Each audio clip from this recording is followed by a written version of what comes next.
Namaskar. It gives me immense pleasure to inform that we are on the third webinar in a series of webinars on early childhood care and education. So first of all, I extend a very warm welcome to you, Professor Anupam Ahuja, who is now retired from NCERT, but she was the head of International Relations Division when this was started, this MOU was signed. I extend a very warm welcome to our director, Professor D.P. Saklani. I extend a warm welcome to Dr. Leena, head of the Department of Education at University of Jyväskylä, Finland. And the speakers of today, Ms. Piia and Mr. Otto Virkkula, who will be talking about STEAM.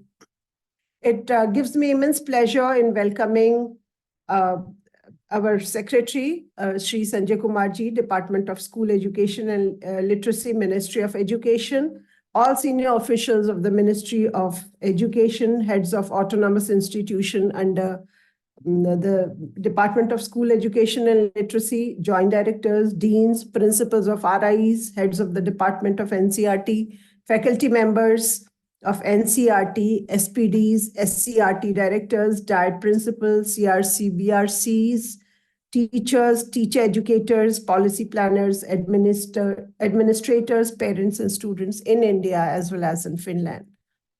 So this is the third webinar. I said we had the first two webinars. One was the storytelling as a pedagogy for foundational years, and the second one was promoting play and play-based learning. So this is the third webinar. And we are often asked, why STEAM? So as we said, we know that STEAM, initially STEM, is science, technology, engineering, mathematics, and then arts. So we are often asked, STEAM for early childhood care and education. So this is how naturally children learn, and STEAM is actually an inquiry-based learning for children. And we will be listening to our counterparts from Finland, how they are promoting mathematics, science, how are they using STEAM to teach children in an integrated manner so that they are, so that inquiry-based learning is promoted and it is an integral, so children don't, without really going with the jargons of technology or mathematics, children just play and learn and are benefited with that. So with that, I invite Dr. Leena, who is the head of the Department of Education at University of Jyväskylä, Finland, to give her opening remarks. Thank you, Dr. Suniti. And of course, also on behalf of me, I'm so pleased to welcome you all to our third joint seminar between India and Finland. And now it was planned that it's Finland's responsibility to take care of this third seminar. I think it's more than 1 year ago when we met in Finland. We met with you, Dr. Anupam, Dr. Suniti, and Director Saklani. And when we discussed what could be the themes for these webinars, from the very beginning, this STEAM was one possibility. And I remember how you say that it's something what you do, but you would like to learn a bit more. So I'm very pleased that now we are in that situation that you will surely learn something more. And I'm so pleased that our experts, Piia and Otto, can bring their knowledge for you. So today we will get answers to these 3 questions. What is STEAM? And like you, Dr. Suniti already said, that's also a question for you. And why to use STEAM approach to learning new skills and knowledge? And how to implement STEAM approach in learning? And of course, our focus today is especially on early childhood education. And I'm very glad to introduce 2 of our teachers, Ms. Piia Parviainen and Mr. Otto Virkkula. they both are very much involved in teaching STEAM. So I'm sure that you will have an interesting webinar and get insights how to implement STEAM in early childhood education, and how we teach STEAM approach to our early childhood education teacher students. I hope that once again we will learn from each other, and I'm sure that there will be also time for questions and comments, but I wish you all a very successful seminar. Thank you very much.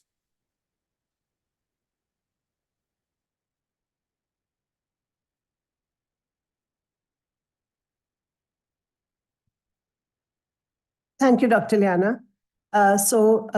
Because I'm told that Piia and Mr. Otto, both of them will be doing the session together.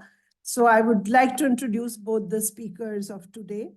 So Ms. Piia Parviainen, university teacher and doctoral research, teaches on several courses in the early childhood teacher education program at Faculty of Education and Psychology, University of Jyväskylä. She teaches the courses Mathematics in Early Years and Environmental Phenomena and STEAM in Early Years. And Mr. Otto Virkkula is a university teacher from the University of Jyväskylä, Finland, working for the Faculty of Education and Psychology. He's an expert in early childhood education and has extensive teaching experience in ECEC teaching children from 0 to 7 year old. So I welcome both of you, Ms. Piia and Ms. Otto, and hand over the session to you.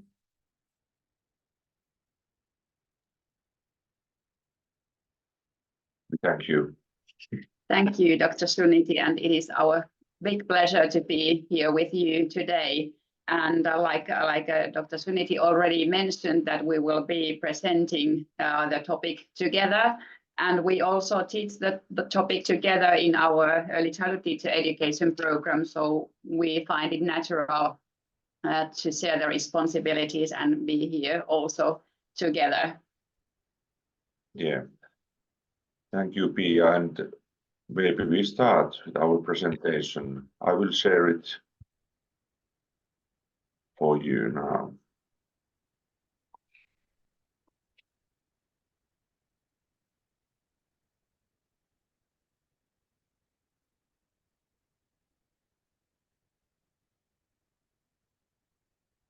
Now it should be okay. Okay, here is the picture of a bridge here in Jyväskylä, Finland. And I think that without these lights and this nice reflection coming from the lake, this would be just STEM. But with it becomes STEAM, because I think the lights give this a really nice and artistic experience as well. So it is not just a bridge that we can come over and reach our city, but it is a really beautiful bridge which gives a reflection during the nighttime with these nice lightnings.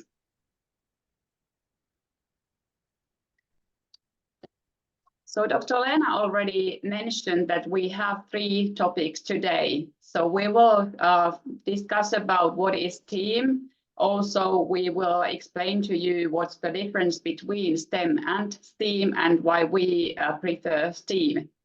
And we will also give you insights why it's why to use STEAM approach to learning new skills and knowledge already during the early childhood education, and why exactly STEAM.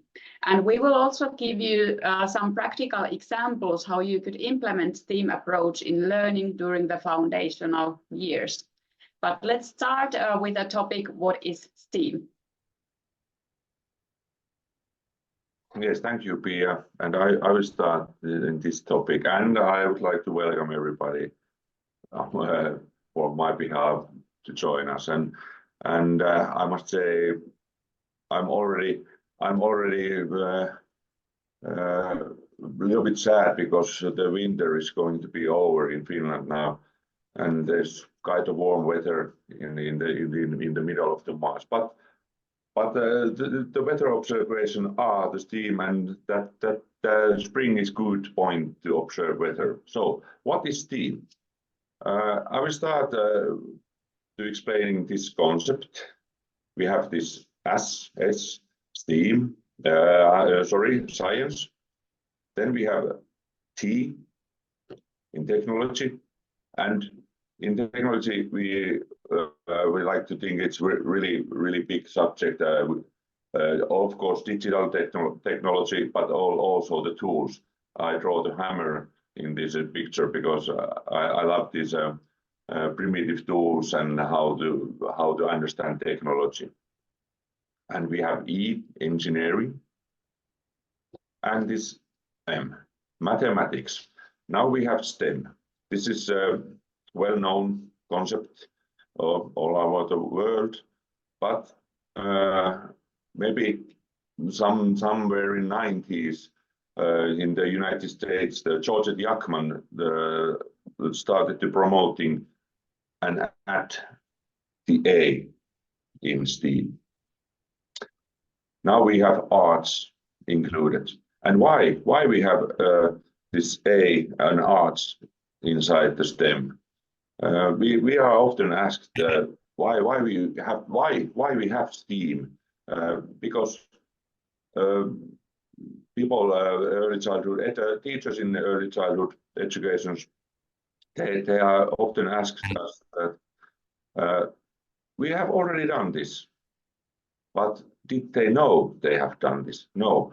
And STEAM give us some answers and tools how to implement the STEAM in action. But why the A is included? A, arts, or somebody might say it's A also mean all, but maybe we just thought now it's arts. In the arts, in many forms, the STEM adds a valuable part of in STEAM combination. And arts in different forms allows to explore different kind of phenomena in our world. So arts, it's always in use. Like in the picture about the bridge, there was art included. And A, arts ignites the children's imagination and creativity and contributes to the development of essential skills like self-regulation, perseverance, independence, collaboration, communication, problem solving, my favorite, and critical thinking. They questioning the things. And STEAM approach, now we have A in STEM. STEAM approach to learning describes learning which is present everywhere in early years, like holistic learning. We learn in everywhere. We like to think it's like a transdisciplinary subject. We don't separate math from the STEAM. We included it. We don't separate art from STEAM. We included.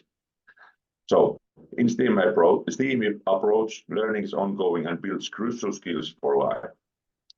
And probably with STEAM, I think like in the picture that was our starting point, we can see the beauty around us in the world, no matter whether it's man-made or whether it's natural, but it kind of gives the different kind of lenses compared to just the STEM lenses. Perfect. Yeah, and A in STEAM. Now we have included the A in STEM, so we talk about STEAM, and the STEAM approach has proven that it has long-lasting positive effects on children's collaborative skills, like social competence, and as you can see the picture in above, it's team, not STEAM, and we wanted to put it there because STEAM promotes the teamwork, collaboration skills. And of course, STEAM approach breaks the subject and gender boundaries. Everyone can do it. There's no boundaries. And also proven that the STEAM approach strengthens participation within multilingual children, the versatile ways. Crafts in STEAM. Children, they have this productive skills, and they can design and do things with their hands, with their imagination. So STEAM approach promotes understanding of work as process from design to implementation, as well as experimental and explorative learning. So as a summary, we could think that when we are talking about STEAM, we allow broader participation for different kind of learners to explore the STEAM phenomena, like Otto mentioned, that participation is enabled better within multilingual children, but also like boys and girls can maybe better participate, like several studies have shown. So it is good that the options are better available then. And this is why we also want to talk about STEAM instead of STEM. Yeah. So let's move on. Or yes, let's move on. More. So now we have given you a brief insight what is STEAM and how it differs from STEM.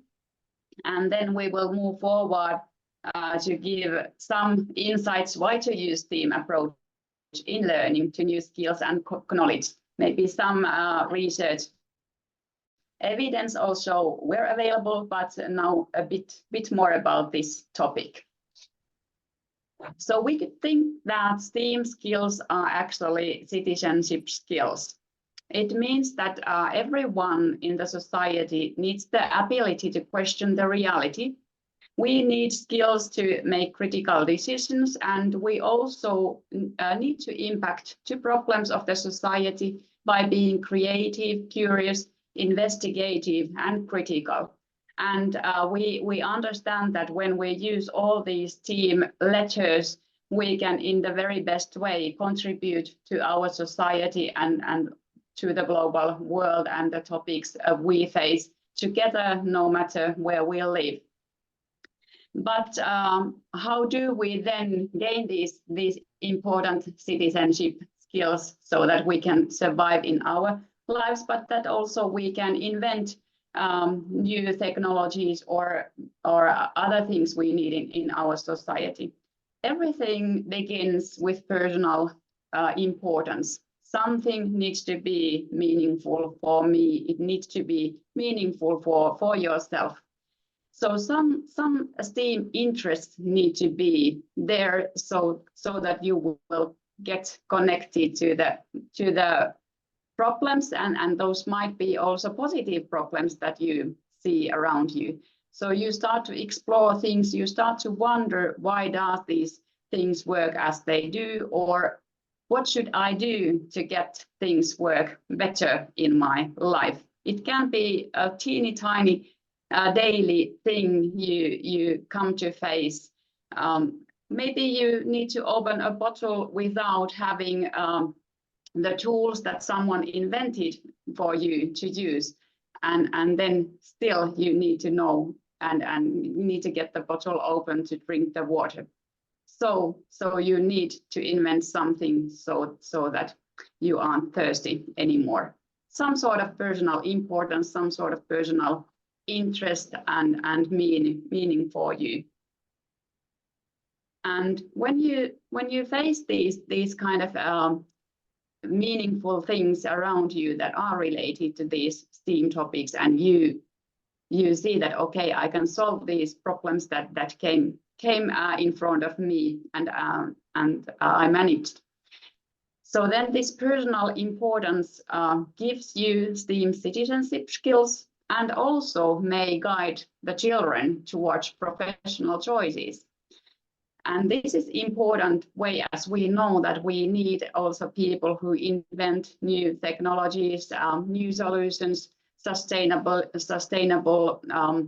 issues are core no matter where we live. But everything again starts from the personal importance.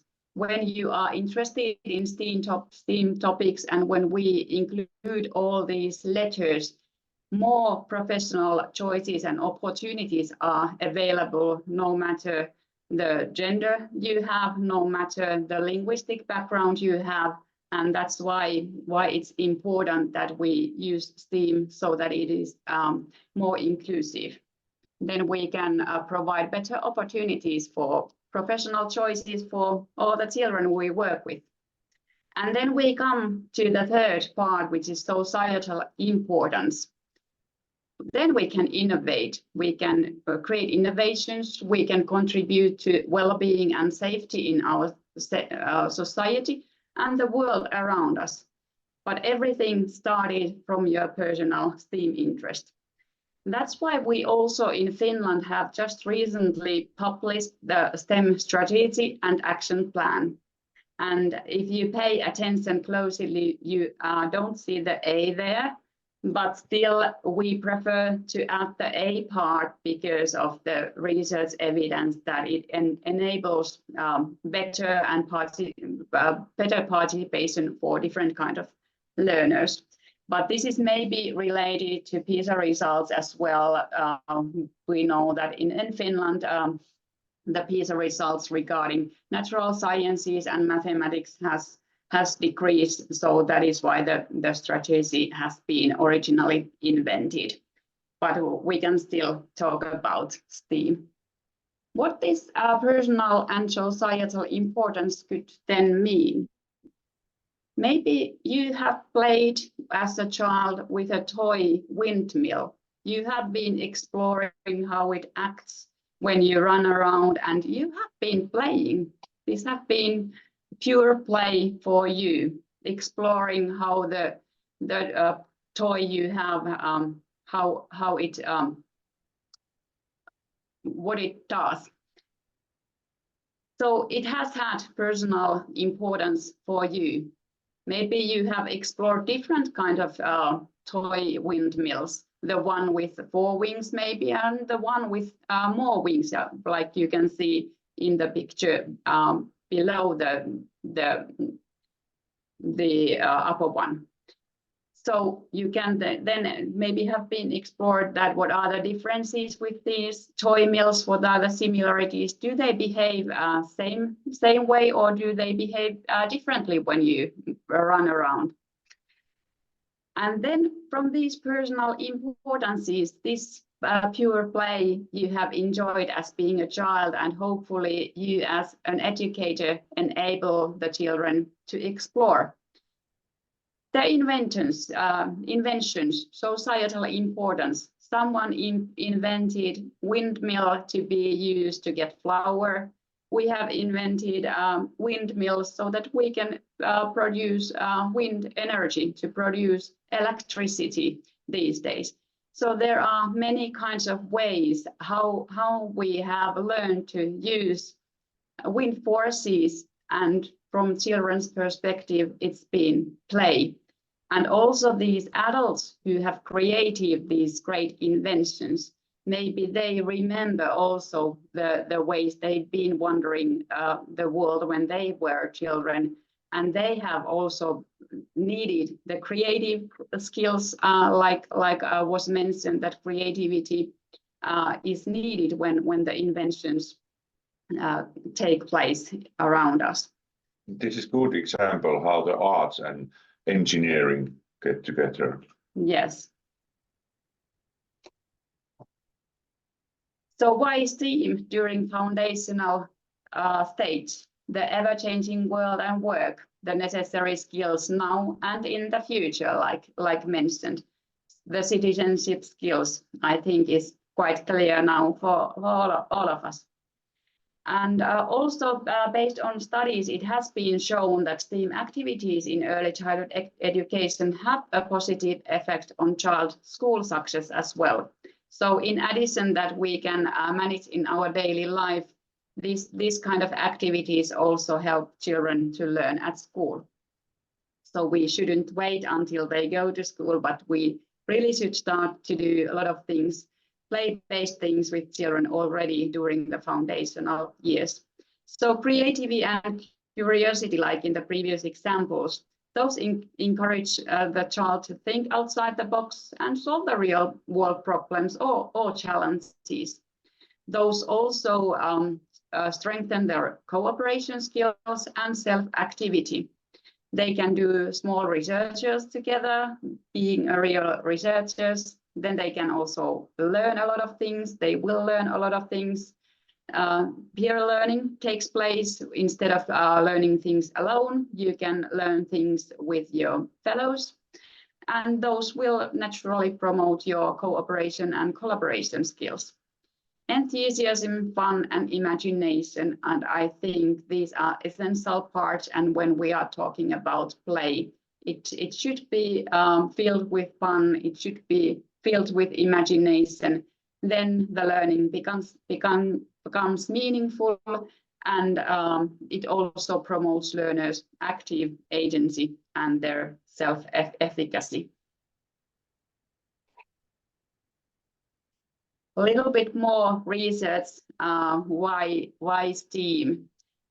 We know that language is also important thing that we need to teach during early childhood education, vocabulary, learning about concepts and these kind of things, but we don't need to separate these so that we would be teaching language as a subject. But when teachers use awarely different kind of concepts, they can enhance explorative learning, and they can also promote children's oral expression skills in terms of active use of concepts. So when you as a teacher or educator work with children, please remember to actively use different concepts, no matter what you are doing, and especially when you are dealing with a STEAM approach, then you can promote children's language learning in the very best way. We already talked about a little bit about the multilingual learners, and based on research, we also know that explorative and integrative learning enhances learning of specific vocabulary within multilingual children. So it is essential that when we have these multilingual children around us, we would connect learning of the new vocabulary to their daily experiences, and when they are exploring the nature and the phenomena around them, they will learn this specific vocabulary essentially well. This is one of the answers to questions why we need STEAM, because we have already done that, but we need STEAM to be aware of STEAM so we can use these more complex concepts, more complex expressions, and teach kids so on. Yeah. I will give you an example. This is related more to mathematics, but of course from the language perspective, learning about directions and locations is also language related. So when you work with multilingual children, or of course when you work with the smaller children who can't yet specify the directions or locations by themselves, you as an educator or as a teacher can name these things for children. Like in this picture, there is a teacher with a yellow jacket. He could then tell to one of the child that, okay, hey, you are sitting on the rock. And then for the other one, she could say that, okay, you are standing beside the small rock and behind the big one. And I am standing near you.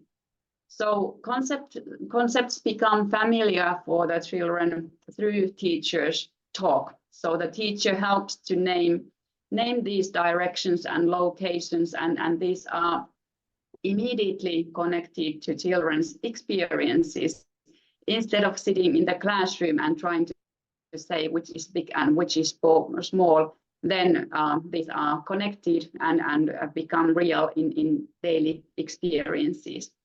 But when the children are already, when they know these somehow, instead of naming the things by oneself, the teacher could then enhance children's oral expression skills and ask, where do you sit?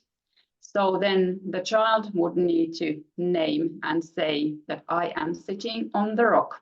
So then they start to actively use the vocabulary and the direction related to directions and locations in this case by themselves.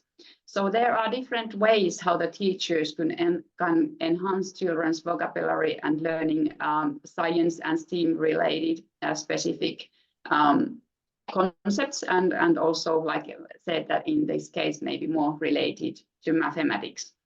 So there are many ways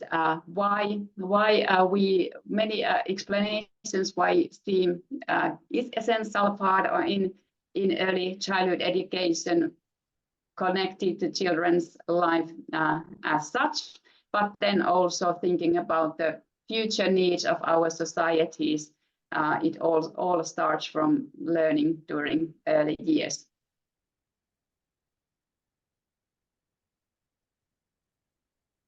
Okay, these are the two parts we have now covered. What is STEAM and why to use STEAM approach in learning new skills and knowledge.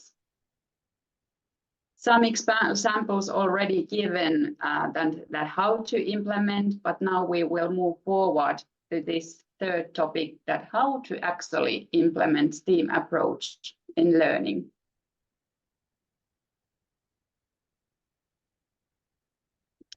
I recently got this email message from one of our students, and with his permission, I'm able to share this message with you. So like we started that I and Otto, we have been teaching in the STEAM course, and now this one of our students was doing his teaching practice in Early Childhood Education Center, and that's why he wanted to also implement STEAM topics there. But when he started to plan the things, he came confused, and that this is the message he then wrote me. Hi, Piia. I wanted to organize a science day in the ECEC Center, but I found it difficult to identify appropriate learning goals for the whole day. My purpose was to enhance children's interest towards science, physics, etc. However, I only spotted learning goals for mathematical learning from the curriculum for the ECEC. Have I missed some of the content of the curriculum for ECEC?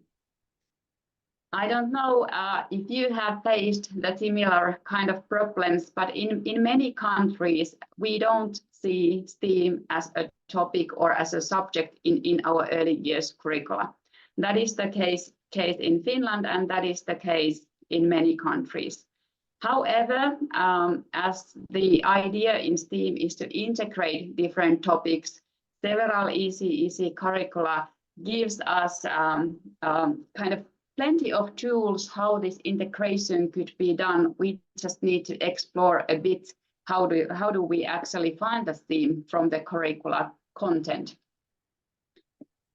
For instance, in Finnish curriculum, we have these kind of topics in early years curriculum and also for the pre-primary education. So we have mathematics, we have science and technology. Maybe in some countries, environmental studies are more common. Science also, of course. Then artistic expression in many forms, music and creative arts and so on. Then language, essential part, physical education, health education and nutrition, and then social studies. So these are the topics we have, and maybe you can also recognize already that the STEAM letters are there presented. But physical education, what does that have to do with STEAM? We will explain a bit more about all these contents, that how could how could STEAM be implemented by using these different kind of subjects? First, mathematics, which is the last letter of the STEAM, but actually maybe if we think about the world around us and the nature around us, everything kind of starts from the mathematics, and that's why we also start from the mathematics, although it is the last letter of STEAM. Yeah, it's a bedrock of STEAM and bedrock of world. Yeah, and it also kind of enables to learn other STEAM topics, so mathematics can be a way to learn art, for instance. But in mathematics, the early years content regarding the mathematical phenomena, numeracy, spatial reasoning, geometry, mathematical reasoning, comparison, classification, learning about patterns, learning about measurement, learning about time. You can see pictures that are connected to play, but I hope that as educators and as teachers, we could use the real measures with children as well. Not in a way that we would separate that from play, but in a play-based manner, we could learn to measure things. We could learn to measure time as well. How long does it take us to reach one place to another? How many steps do you need to take to reach the place? That is one way to measure things, but of course, we could learn to use the real measures as well, kind of to understand the basic principles of measuring. Yeah, let me continue from here. After mathematics, we will present your science and technology subjects. So in Finland, especially, we use lots of nature. We are outside every day. Even there is such a cold weather. You know, maybe there were a couple of days in this winter when there were minus 30 degrees. So the children were inside. But usually we are every day outside. So we use lots of environment. And as you can see in these pictures, children are doing their investigations and they are playing. They have different reasons why this kid is using this magnifying glass. What about this other kid who is using a tool, technological tool, a stick? It's really good technological tool, and they are wondering what they can find in this ground. When we are living in the nature, we go in the forest, we see the plants and maybe some animals, and we try to get also children to think about sustainable development and sustainable way of living. We are investigating about agriculture, how to grow your own vegetables, flowers, and why we need those, how to make food from these own vegetables. So the science and technology is in our curriculum. Artistic expressions. You have to think arts really wide. We have music, we have dance, we have paintings, we have statues, clay modeling, everything is art, photographing, and so on. So artistic expressions give us theme about the rhythm. It's music. It's also in mathematics, rhythm. Preparing instruments. You can do your own instruments. You can be productive. You can. You don't only have to consume things. You can make your own things and produce. You can do experiments with the paintings, with the watercolor. We encountered one example where the teacher were give watercolors to the children, and they were painting on the wall and see how the watercolor was raining down. So they were experimenting about gravity. Gravity. Yeah, and clay modeling, it's good for everything. You can make your own shapes, your animals, anything. It's engineering, design, product development. It's really important. if something doesn't work, you can improve it. You can make product development. In arts, there are mathematical patterns. Voice is really interesting topic to explore. Noise, mixing different kind of materials and colors and so on. For instance, one practical example of mixing colors, how do we get green? That could be a problem to be solved together with children. If we have 3 main colors, so how do we get green out of them? So we need to mix yellow and blue to get green and so on. So it can be art, but it can also include scientific experimentations. And language. Piia told us about a little bit about language, how we can find STEAM in language. We have these concepts, vocabulary and multi-literature, how to read your environment, pictures, media, and texts, of course, and how to search information, how we get information if we want to know something. And of course, we can also produce information. We can document things with text, with writings, with pictures, and with stories. And do you have anything to add about language anymore? Yeah, I think that yeah. And then Piia mentioned physical education, how the STEAM is included in physical education. But it's all about physics, it's all about mathematics. If you are throwing and catching ball, you have to understand how much the ball weight, how big the ball is it really bouncy ball or heavy ball? It's physics. And gymnastics, you have to understand something about the mass, balance, and so on. Dance, you create dance, it's arts also. Really, there's lots of patterns in dance and so on. Movement, energy forces, spatial reasoning, in-depth perception, and problem solving. That was my favorite thing, that problem solving is everything. You can live your life much easier when you have good problem solving skills. So physical education is something that we quite naturally think that we promote children's gross motor skills and their movement skills. But also it can be connected to STEAM topics when we wander a bit together and when we solve the problems together. For instance, doing a somersault or doing a headstand, those promotes the children's spatial reasoning and their in-depth perception, and these can be discussed also together. And when we do these kind of things with children, we also promote their mathematical skills. Yeah, and technology is also part of physical education. You are using tools when you are playing some ball game, maybe some path when you're hitting a ball or anything like that. And of course, you can take video about your movements and analyze the video how you are move and improve your movements, because you see from the through the digital technology how are you moving.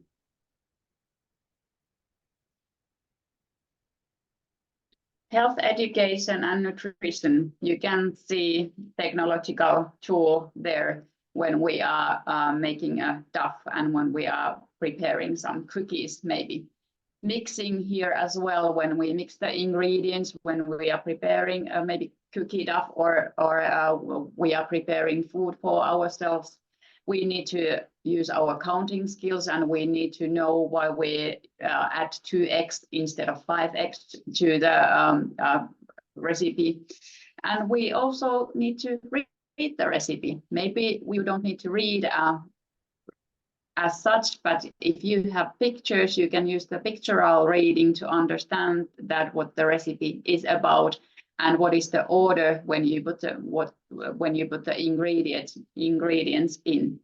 But also we can learn a lot of things about how to make a ginger from the ginger, how do we make ginger powder, and then we can use that ginger powder to get some bit more spicy food for ourselves. And then mixing the ingredients also, that is a good way to invent what happens, and baking a good way to invent what happens for the dough when we put it to the oven. What does the heat do to the dough we put in the oven? Maybe it gave it a bit more color, maybe some other reactions happen to the dough to make it edible for us. Yeah, and we were wondering with Piia, is the reaction in the oven, is it physical reaction or chemical reaction?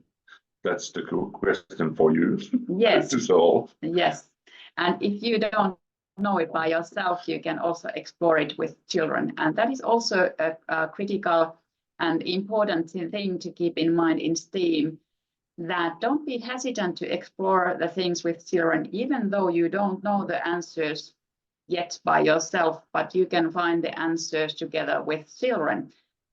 So as an adult, you don't need to have answers already to use the STEAM approach in learning. You can find those together with the learners. Social studies, the final part of the subjects we are covering here. Telephone, mobile phone, device, how do we call these today? But in the beginning, we used phone to get connected. And there you can see on the left side, a toy phone. Do you all Otto know the English translation? No, but maybe you can understand from the picture that there are our students, they make those phones with the string connected to two cups. So you just need paper cups or plastic cups, and then a string that needs to be tied between the cups, and then the other one talks to the cup, and then the other one listens, and there you have a phone, and you can explore the idea of the phone and idea of how the voice moves forward. But then, of course, in the social studies, you could explore the things from the historical perspectives. What kind of telephones we used to have before we had these mobile phones we carry these days everywhere today with us? And like said, that do we even talk about mobile phones, or are these digital devices for us that we mainly use for taking pictures, reading news, using social media, and so on? And then we use it for talking with each other as well. But when we have all this kind of content we spoke about and we find from our curricula, how could we as teachers and teacher educators, how could we promote children's inquiry-based learning when we find that they find something important around themselves?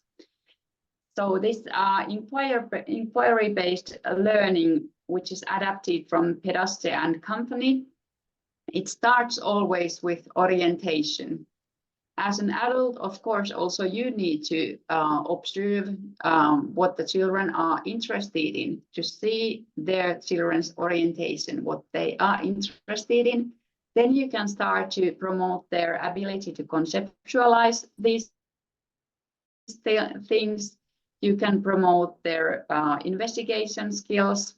You can promote their learning to make conclusions about their investigations. All the time, it is important that you discuss with children, you promote their problem-solving skills and their curiosity by discussing them, and then maybe together you can find also new orientations, new ways to explore the phenomena. Maybe you were having a field trip with the children and they saw the windmills, starting to ponder that what is the why do those windmills rotate? What is the energy behind them? What is going on here? As a teacher, maybe you then thought about, okay, let's explore this phenomena a bit. The orientation game, the interest started, And then you provided the children these toy windmills to play with. And maybe then the children themselves also started to wonder that, okay, what else does these wind forces, wind energy do? If I blow these seeds from this flower, what happens to them? How do they go with the wind? How do they fly with the wind? Maybe also you prepare your own toy mills with children. Like said, then the technology part comes here connected. Also, then the ability to create things, ability to do own toys, which promotes agency. And then invent different kinds of toy windmills to find these differences and similarities. Maybe you together start to ponder things a bit more that, okay, how have people learned to use the wind energy or the wind forces, airflow. And you realize that, okay, we have hair dryers, we have fans, we have dryers for the shoes. And you could explore that, are there differences or are they all the same? Do they produce the same amount of energy? And here you can see in the picture that there is a toy cat and then Lego bricks. And with these fans and hair dryers, shoe dryers, children could test whether the force there is same or are some of the equipment more powerful than others. Maybe this could lead to new explorations about bubbles and how these bubbles move in the wind. These are the ways you can promote learning by offering different kind of tools and materials. But it is also very important that as an educator and as a teacher, you also promote learning with suitable questions. So in the orientation phase, the suitable questions could be, how can we find an answer? In the conceptualization phase, what do you think will happen? Why do you think that happened? What could you do differently when the children are exploring and investigating things? And when they are learning to make conclusions, shall we try again? And if the children are making different kind of conclusions, does he or she think similarly as you? And why do you think probably differently? And of course, it is very important to talk about together that what did you actually learn and what else comes to your mind, what else could be learned. So it is very important that to use this kind of framework to promote learning, but as important it is to support the learning by appropriate questions in different phases of this framework. The wind is a really good example to explore things that you cannot see. The children get the idea that even we can see what is around us, there is something, because you are feeling when you are shaking your hands or something. So it's that's the thinking outside the box. Yes. There's something even we cannot see. Yeah. So, and you have to remember when you are doing these things and using this inquiry-based learning framework, this might be familiar for the teachers, that we have this zone of proximal development by Vygotsky. It means that what the child can do, what his potential skills are now, and what he actually can do. So what's the potential skills are. So we need to give the children some support, or the children give to the other children some support. And we have to know in which phase we are in our development, that the support is correct, that we don't give the too difficult tasks or too easy tasks, because if it's too easy, the motivation is gone. But just suitable support for in different kind of phases in development. So we have to understand that what kind of support we give.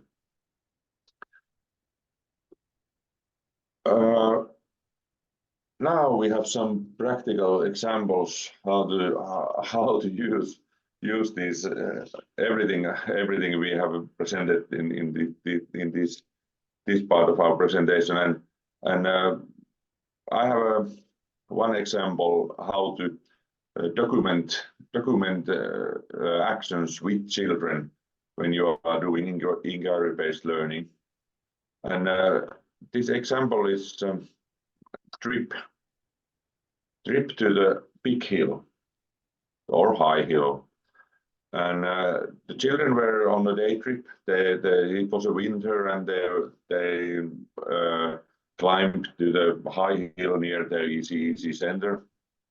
And after they have been on a trip, they came back to the ECEC center, and teacher took a blank paper and started having a conversation with children. What did we just do? Where we were? And children started talking that we were in high hill. There was a big slope where you can slide with liukuri. Liukuri is Finnish word. In the picture there is liukuri, you can slide in the snow there. And there was a kicker, like they can make little jumps. And the slope were very slippery. There was ice and snow. But there were also little slope where you can slide with your palm without the liukuri. And they found some tracks, and imagination started to do the work that someone has been there before us. There has been a dragon, but a dragon.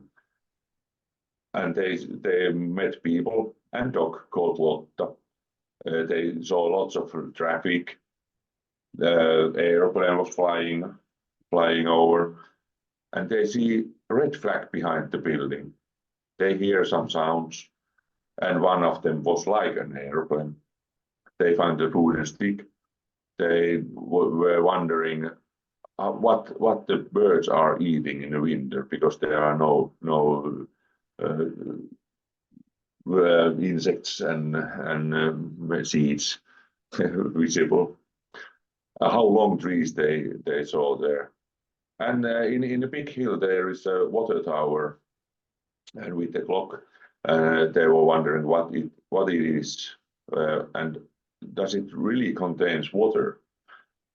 The Harju was the name of this big hill. The Harju is a ridge from the Ice Age, and they saw when they were coming back there was also the bus stop sign there. So this were the observation what the children made during their day trip. And I collect every letter from the STEAM approach here. What did I see in this picture? And I think something like that. STEAM is everywhere when you are analyzing your trip and talking. You were giving concepts to the children and having discussion with children. They saw STEAM everywhere, using the learning things with STEAM. So this teacher, her name was Virpi, and he uses the environment really widely and really rich approach for environment. So on the next slide, I have 4 pictures, different kind of environments, and how to use it, and what do you see in these pictures? There's a little sand, maybe something like cell block there, window you can see through, but there's something behind the glass, but you cannot easily go through the glass.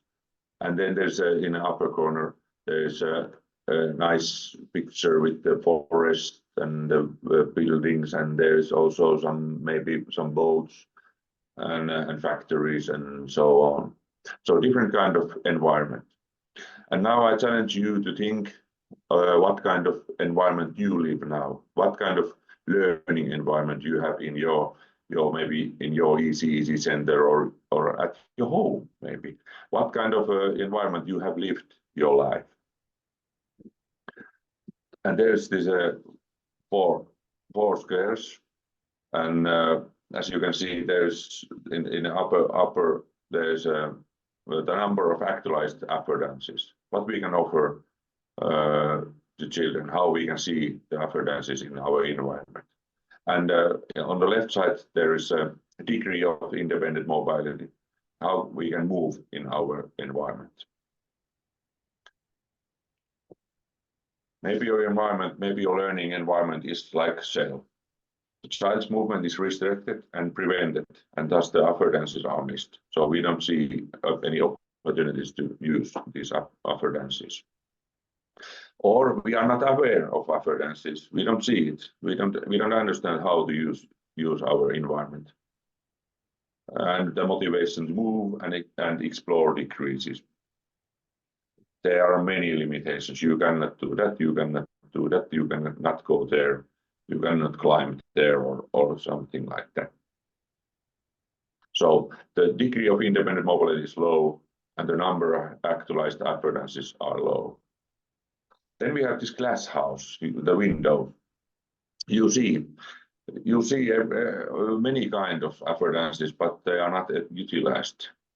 There are some limitations or many limitations that you cannot do, but you see these affordances, but you don't use it. You can also have some second-hand information about there's good place to go there, but you don't go. You don't use the affordances and opportunities to have a rich environment. There are free activities and activities supported by adults, and they are balanced, but there are few of both of those. Then the wasteland, maybe desert. The mobility and actions are possible, but the environment is dull. You can move. You can move and do things, but there are nothing to see or do, nothing to explore. Free activities and activities supported by adults are balanced, but the environment is dull. There are some restrictions, but there are few, so you can do it, but there's no elements in the environment that motivates you. And this in the right corner, there's Bullerby. It means a really rich environment. There's lots of possibilities for independent movement and activity, and they increase motivation, and environment encourages to explore things and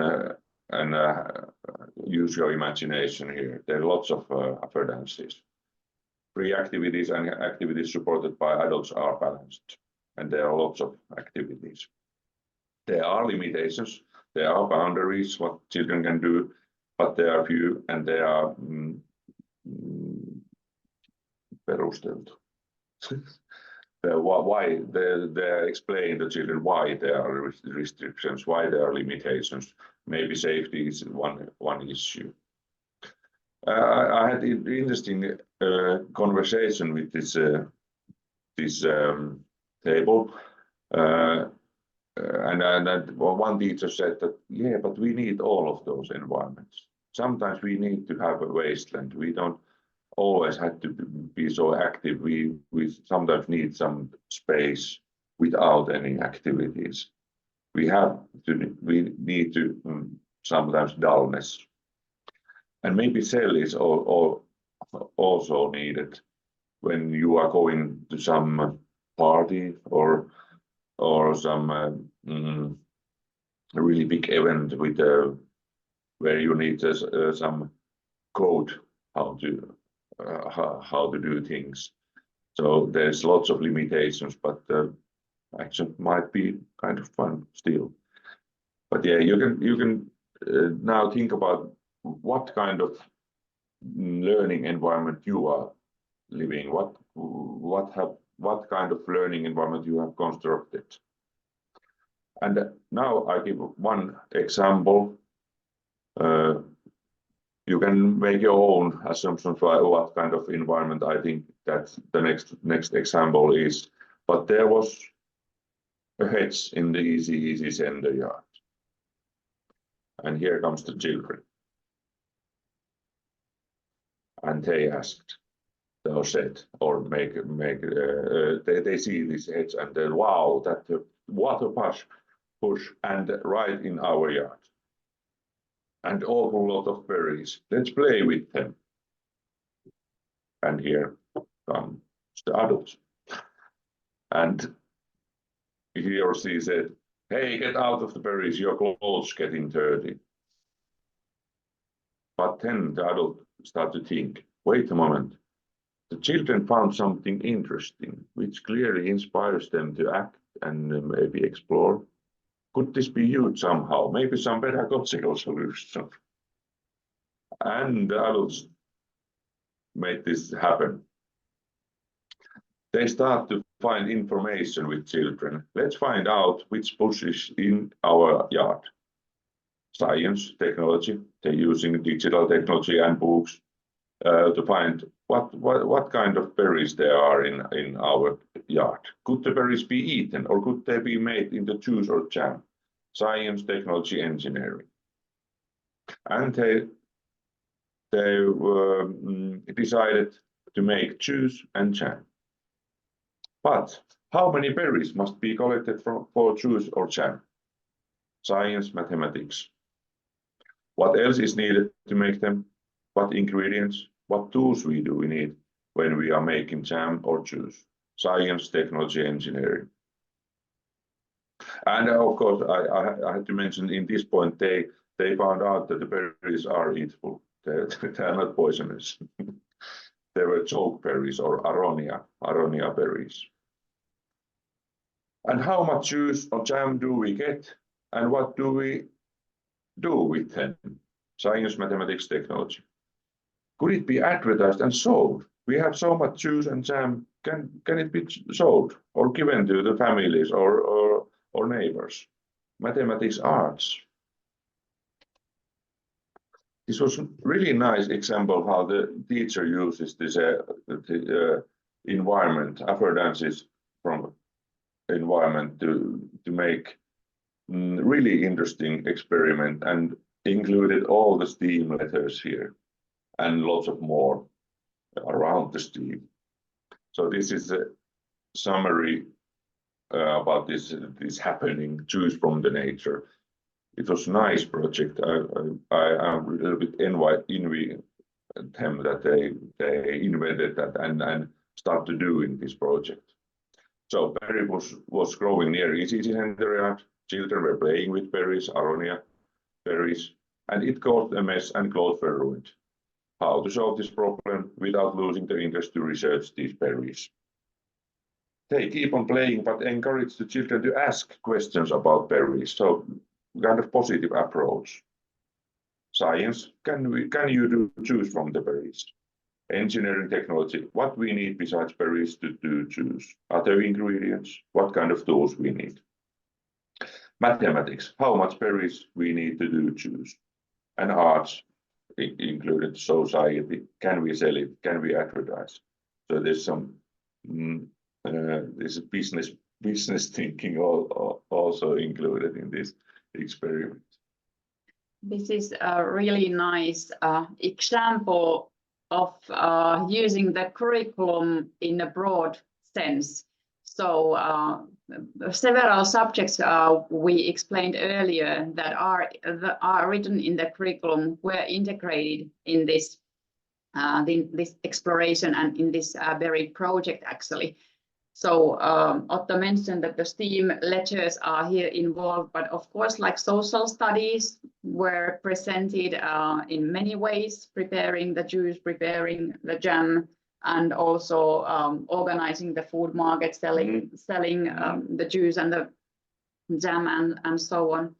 Health education, nutrition could be connected, language in many ways also. So very practical example of combining different subjects included in early years curriculum with this kind of project that was done together with children. But also the inquiry-based framework and the wise questions produced by the adults were presented many ways. So the adult recognized that children's orientation, everything started by the children's orientation. Of course, the first idea from the adult was that, okay, clothes will get messy, but then he or she came over it and then started to think about that, okay, how could we use this great observation and orientation for learning, and the inquiry-based learning framework was used, and many kind of things were learned together and investigated and explored together with children. And I think this was the eureka moment that they meant that, yes, we can do it, lots of things in our environment when we just see it. And that's the beauty of STEAM, that it helps to see things to catch and start to do things. And they have done a lot of STEAM after that Choose from the Nature project. It was maybe some kind of starting point, and some starting point of new pedagogical thinking and approaches.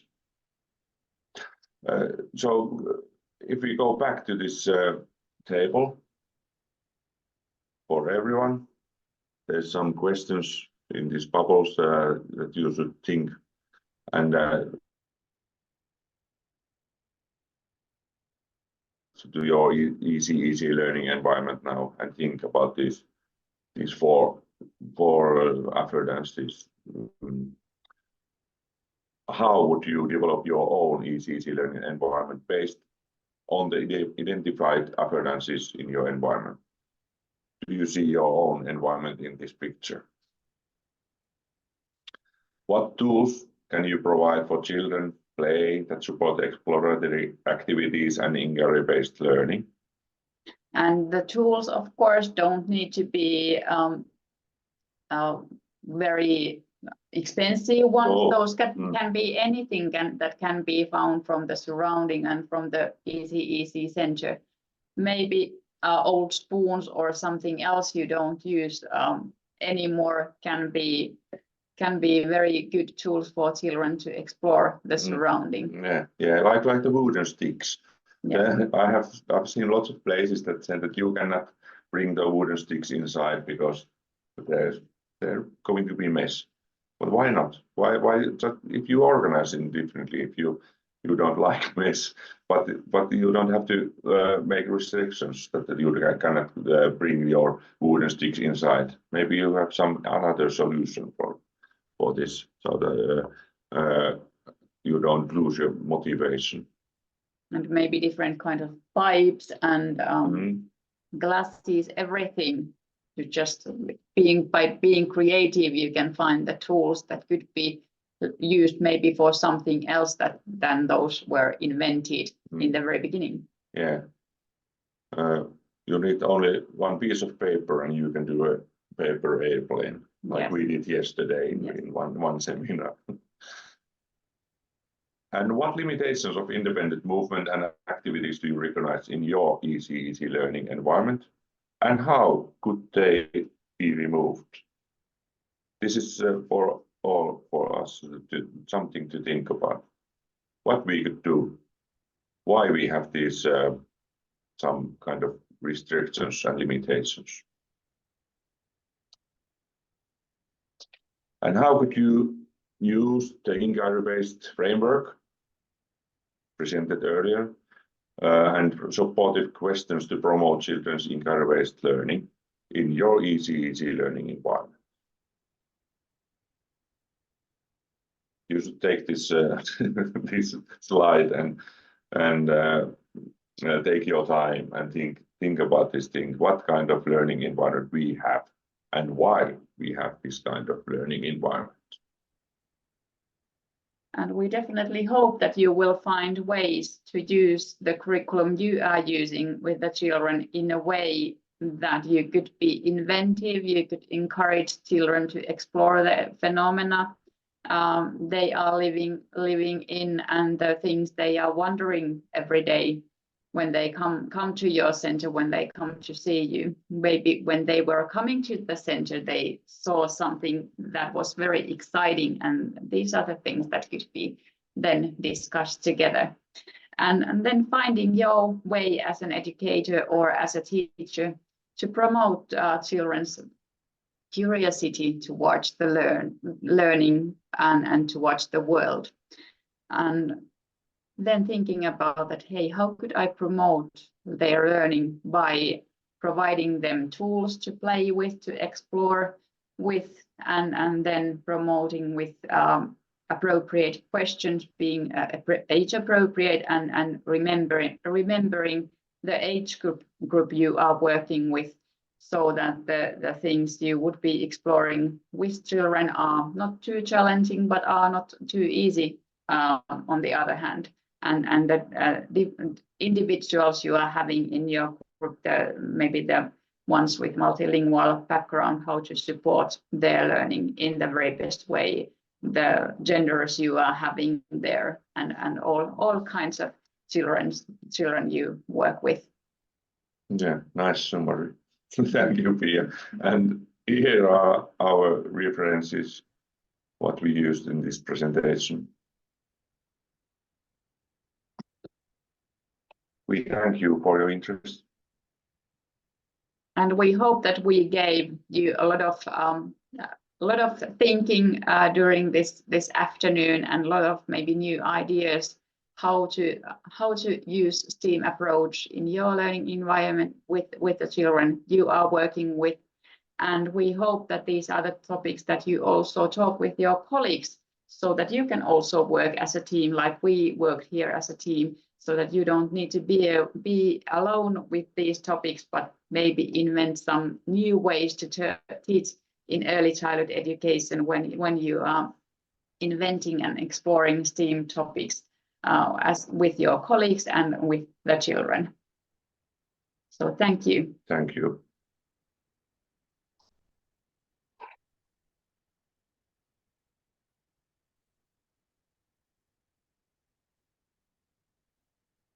Takeaways before I go to the YouTube questions that we have for you.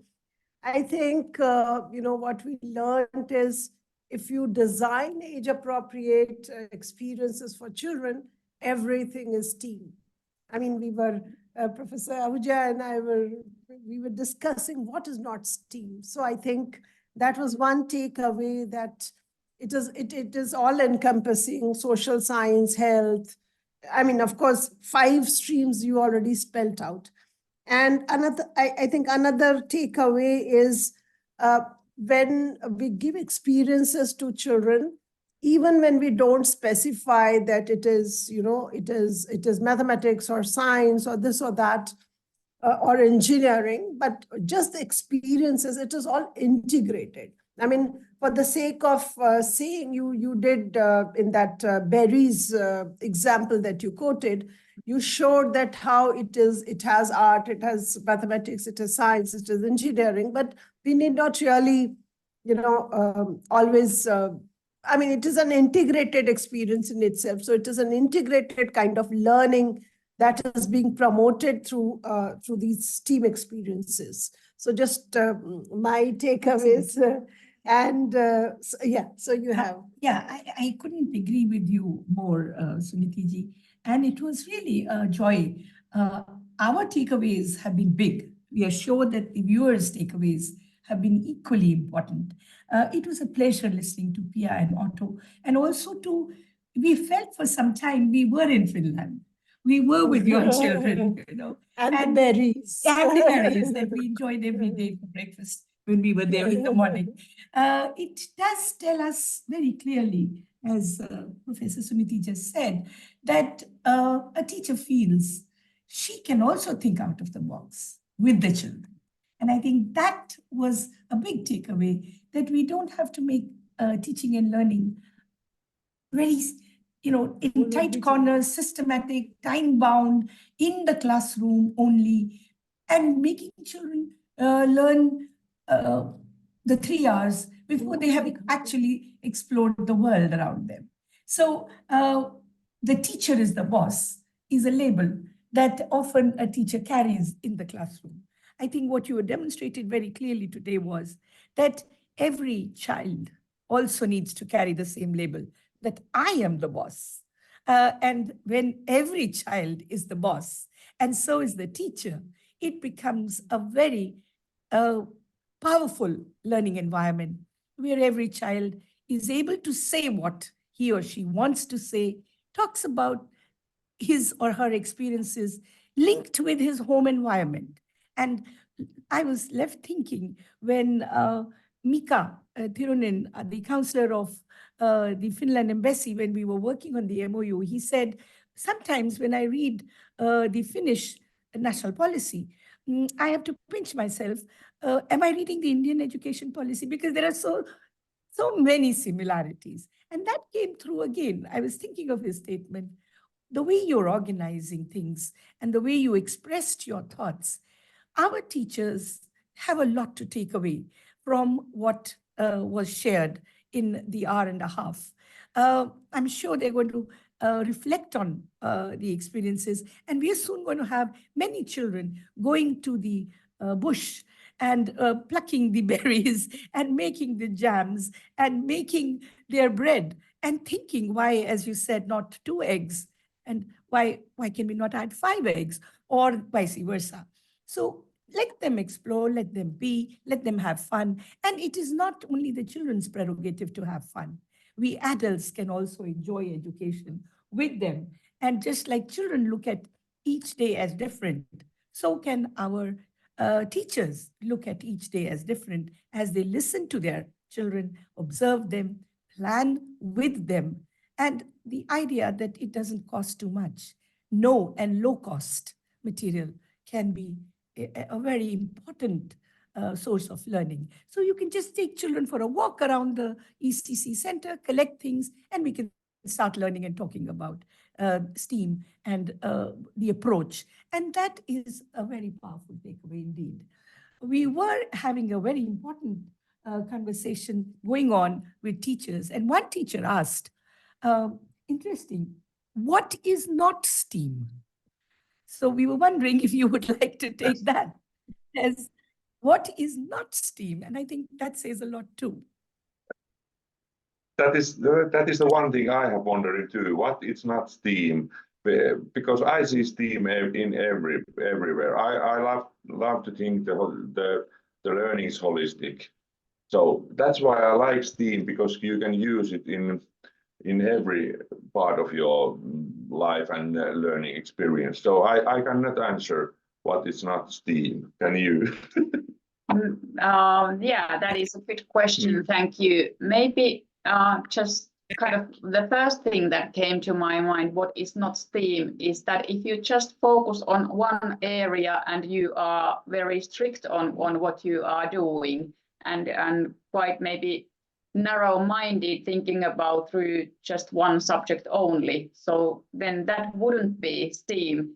But hopefully the idea what we were trying to give today is that when you put the STEAM lenses on, you can see STEAM everywhere and do everything through STEAM instead of not doing with STEAM and focusing on one subject only. That's really philosophical question. Yes. What is not STEAM? Yes. So with that, I think I'll ask 1 or 2 questions which we have received through the YouTube audiences. So first is, please suggest some ways to integrate the discussion component of the inquiry-based framework with the mathematics question of the berry-bush situation. So it is, suggest some ways to integrate the discussion component of the inquiry-based framework with, so So I think if I'll just explain, they are saying that we said that through this experience, we could integrate STEAM, but then to actually make that experience inquiry based, what kind of discussions should happen between the teacher and the students or amongst the students to make that experience, that berry bush experience, inquiry based.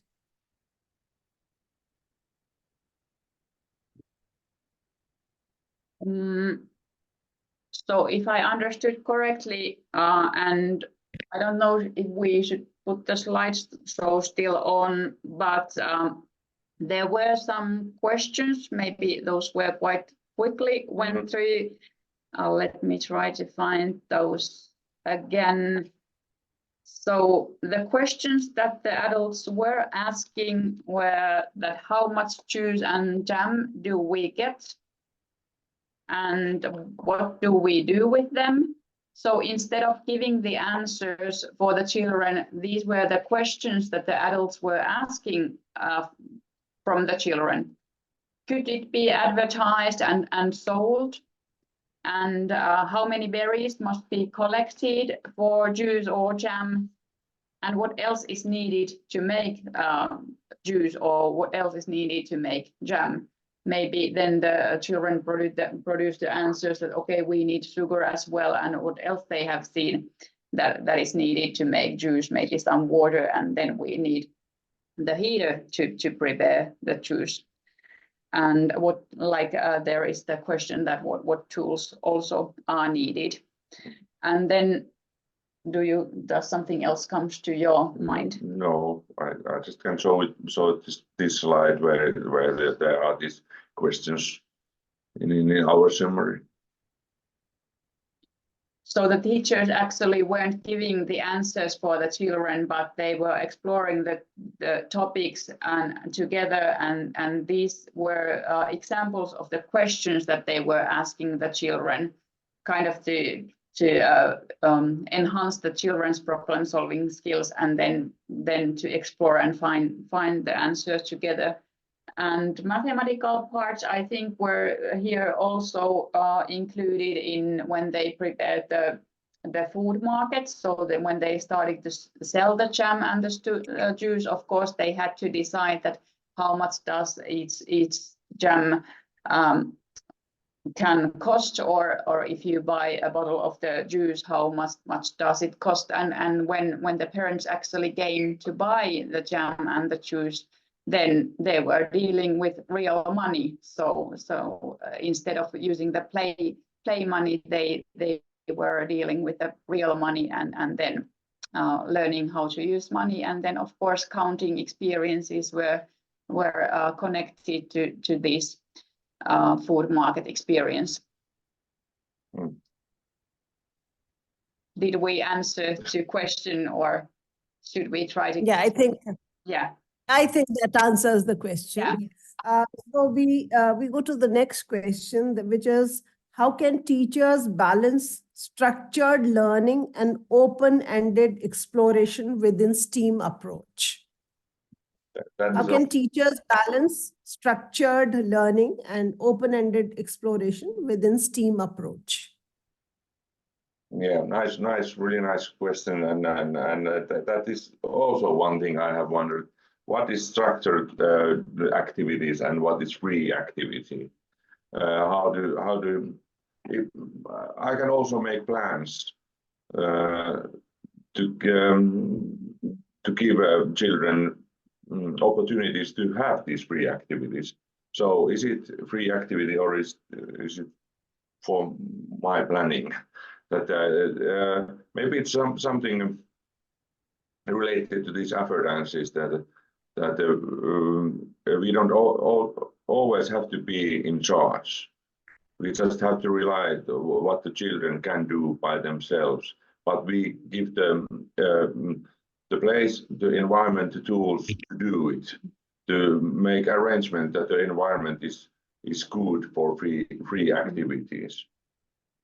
So I'm not sure I am answering the question, but I see it. They go together always. how I see it. If I give an example from the mathematical phenomena and what is known based on research on that, we know that the best practices are the ones where child initiated and then teacher-led activities are combined together. So I think everything is about the balance. So and what we try to teach should be somehow connected to children's lives. And like the bushberry example, tried to explain that the children were interested about these berries. And then the teacher started to plan what we could do to promote children's learning, knowing that what are the contents we have in curriculum. So kind of the structured and then the explorative learning were in a nice cycle there, but also in a good balance. If that somehow gives the answer as well. But of course, I think it also depends a lot on curriculum, that how much does the teacher have freedom to plan learning experiences regarding the curriculum they are using. And we know that in some countries there is a lot of freedom in curriculum and teachers can invent what they do with the children. But then on the other hand, in some countries, the curriculum is more set in a way that the teachers will get structured plans that they need to follow. And then, of course, thinking about the balance between the child-initiated and teacher-led activities is something. It might be different compared to curriculum where the teacher can invent more freely without having the structured lesson plans to be followed. So there are many things that can also somehow influence to the balance that can be used with children. Yeah, one thing came to my mind was that when we arrange the environment that the children can do these free activities, they have tools, they have a rich environment, and it gives us the place to observe what they are doing, and then remember the zone of proximal development, that we see that they can do maybe a little more, and we challenge the children to do a little bit more. So, and that's where we find the balance.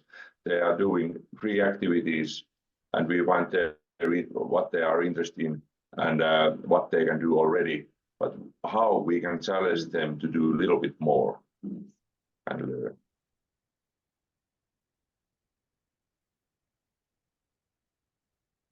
Important is that the diversity in the class doesn't really stand out, because you are promoting every child to just be a child. And there, whether you are a good learner, good normal learner, all these adjectives that we use for children, the ranking that we tend to do unknowingly and sometimes knowingly, is also taken care of. So it also helps to create a very inclusive classroom where every child finds his or her own place. When you're asking a question, there is no right or wrong question, and there is no right or wrong answer. So you are just being inquisitive and you are just exploring. So you can explore with your own perspective. I think that's also a very important takeaway for our system, that we need to bring in these attitudes about being together, being citizens, as you said right in the beginning. STEAM education is equal to citizenship. So you are also laying the foundation for citizens with differences right in the early years. And that's the imprint that a young child can carry for life. And therefore, the whole issue of attitudes that we have and we hold very close to ourselves about differences can get also addressed in a very unassuming and natural manner. Every child can do it, and the teamwork, that's another very important takeaway, and that's something I think our teachers have been working on and will also be very keen to take forward. Perhaps I may also highlight one other takeaway from the webinar, and that is that we are here encouraging classrooms to have both the female teacher and a male teacher educator as well, you know. So I think the presence of both of you brings that point again very subtly to our teachers, that preschools is not just a mother-like figure's domain, because the father-like figure also needs to be, you know, visible and also needs to participate in planning for classrooms in the foundational years, because children need both male and female role models in their classrooms as well. So unknowingly, perhaps, the both of you taking this session, both Suniti ji and I and other colleagues will be able to say, let's think about this more. And it could be a subtle message as well. Yeah, of course. So, and the last question for this webinar is how to assess learners' learning and progress within that STEAM framework. Like, is there any difference, or is it just the same assessment framework that they are asking? I think all in all, assessment is a lot of related and dependent on the way what you think about what assessment actually is. What are we assessing? And in Finland and in our ECEC teacher education, we teach our students to assess their pedagogy, what they are doing. So are my practices meeting the needs of the children, and am I promoting their learning? If we're talking about the proximal zone of development, for instance, are my practices good, so that I'm actually promoting the learning on the proximal zone of development, or are my practices somewhat too challenging for the child or too easy for the child? And then on the other hand, we in our ECEC teacher education, we also teach our becoming teachers to observe the children and their skills, document their learning based on what they know, what the child's development is. So they need to know how children's skills develop regarding mathematical learning, what can be expected on cognitive development, what could be expected on motor learning, and so on. So these are then the things that the teachers are observing when they are doing things with children. So assessment in our understanding is ongoing, and it is based on what you do every day with the children, and not something that you do just every now and then. Maybe you don't document it on daily basis, but no matter what you are doing with children, the example of the children playing in the woods and sitting on the rocks, the teacher should know that is it appropriate that I produce the words for the child, that I will tell that what are the directions and the locations, or is it better that I will ask that where are you sitting at the moment? So it comes, at the end of the day, it comes to the teacher's practices. So I need to be aware of what I'm doing, and I actually need to assess whether my practices are meeting the learning of the children or not. If I answered clearly, do you, Otto, have something you want to tell about assessment? Yeah, maybe I bring the individual, how we know the individual skills and potential learning objectives, goals, where the one child is going. And we have lots of discussions with guardians and with parents, and we know also what's happening at home. So we together we assess, do assessment what the individual is learning, and so we can do adjustments our plannings and our goals together, individual and with the group. Maybe you did get it.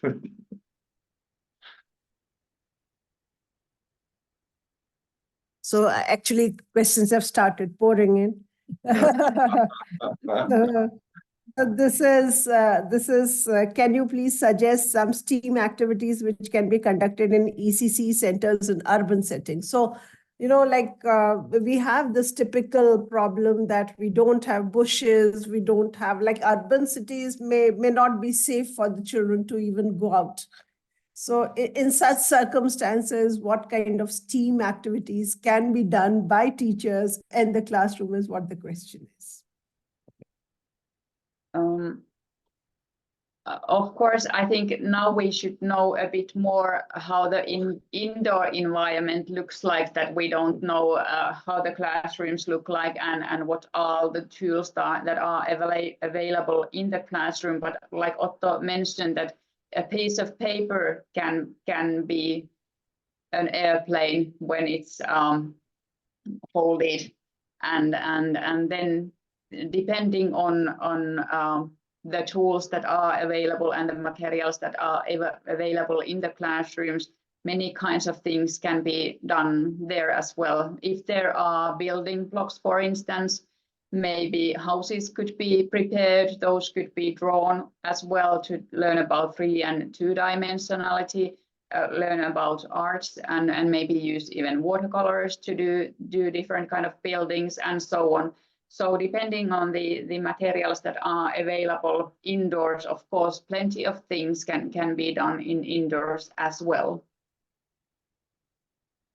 So just to add on to, sorry, yeah, go on, please. Go on, please. I was just saying that if you want to get to know some materials found in the nature, you can do this inside or in a yard. You can do it with sand, different kind of experiments, and with the clay modeling, and so you can get to know these elements in the nature, like water, sand, fire, and air, and you can do this exploration inside. And we are sorry because we're talking about in this Finnish context, and we have this nature really near us, actually in every corner in Finland. But we also think about this urban environments, how to do the trips in the cities, and how to explore the buildings, like buildings in STEAM perspective. Yeah. And maybe to just add a bit that if these cones and sticks and things like that could be brought inside, and the children could explore these indoors, and water play is something, if we are talking about the challenges in Finland, for instance, that we don't too often see water play indoors. And like Otto said, that now we are waiting for the spring term, the winter term is about to finish soon, but during the winter time, the children in Finland don't have that many opportunities to play with cones and with sticks and so on. And this is something that I think we in Finland need to think about, that how could we then take these kind of explorative material indoors during the winter time, that we would also allow this kind of play also during winter indoors. So I think just to add on to for the sake of the audiences, I think we do a lot of sinking, floating activities, blowing that water bubbles, filling up the balloon, and so all of those activities are again STEAM activities around which a lot of discussion can happen. So planting a sapling and then seeing it grow, germination of seeds. So a lot of activities I think can be done within the classroom in the urban settings also. So just my last, every time I say my last comment, but then another question comes in. So my last question to you, Piia and Otto, is that if the audiences want to refer to or maybe look at some videos, do you have some resources, some guidelines, some the national guidelines or something, some kind of a resource that our audiences can refer to if they want to use this STEAM approach? like said that in Finland, neither we have STEAM written in our curriculum, so we also need to somehow invent a bit where to find good resources. But I would say that maybe the McNerney at Hall, the questions that they have proposed that could be used with children, that is in the reference list. If Otto, you could please share the slide. That is something quite handy and I think very easy way to take with, because it gives ideas how can you promote children's creativity, their autonomy, and their experiential learning. So this McNerney at Hall, which can be found, I think it is open access material. So there are plenty of questions that could be used with children, and also this inquiry-based model framework. Also, there is a bit broader picture of that. We slightly modified it here to make it a little bit simpler, but that is also something that could be explored, and then thinking about how to take it away with and how to use it in own work. These are things that come to my mind quickly, that there are paths that can be easily reached without a need to be researcher, but like I said, that the question framework is very, very practical tool for teachers to take with. Does something else come to your mind? No, I don't have anything to add.